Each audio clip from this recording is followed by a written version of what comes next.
If it has leverage on the release of the Americans, then there's a direct connection between these two events you're now telling us, right? I'm saying the events came together simultaneously. But obviously when you're inside that 24-hour period and you already now have concerns about the end game in terms of getting your Americans out, it would have been foolish, imprudent, irresponsible for us not to try to maintain maximum leverage.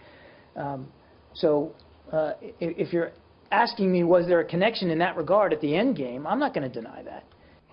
I'm not going to deny that. Okay. Gary Berntsen is with us. He's a former CIA officer. He's a Trump surrogate as well. Gary, there are 3 more Americans seized by Iran, and there's still $1.3 billion, as I understand it, that we've got that they want. Is this going to be a quid pro quo? We can get the 3 guys back if we give them $1.3 billion? Is that where we're headed? Actually, Stuart, there's 4. There's Mr. Levinson, the FBI officer. Yep. There's the gentleman from UNICEF and his son, and then there's the man out of the Iranian American out of San Diego. And of course, the president stated with his own words that if you pay ransom, they're going to take more. They've taken more, and they will want them. But also, part of this thing is not going to be just that money. There is a group of Iranians that were terrorists that were in Thailand that were captured a couple of years ago that were building explosive devices, and they're probably going to want them as well. And the Obama administration is going to be forced, if they do anything, to have to sort of deal with them as well, because the Iranians will push them. They want the release of those terrorists as well. And the precedence that has been set by giving this money is a terrible one, because it complicates the lives and the length of suffering on the part of American hostages in Tehran. Now, you're a Trump guy.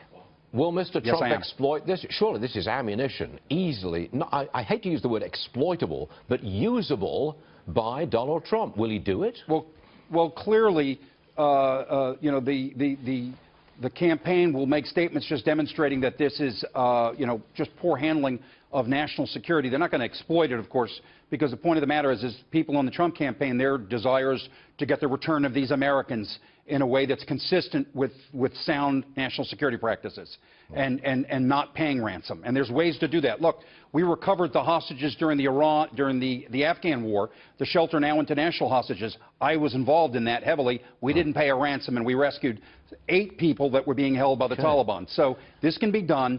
You've just got to be smart about it. You've got to hold your position here. And the Obama administration's handling of this was just terribly flawed. Fascinating. Gary, thank you very much for joining us. You know what you're talking about, and we appreciate that.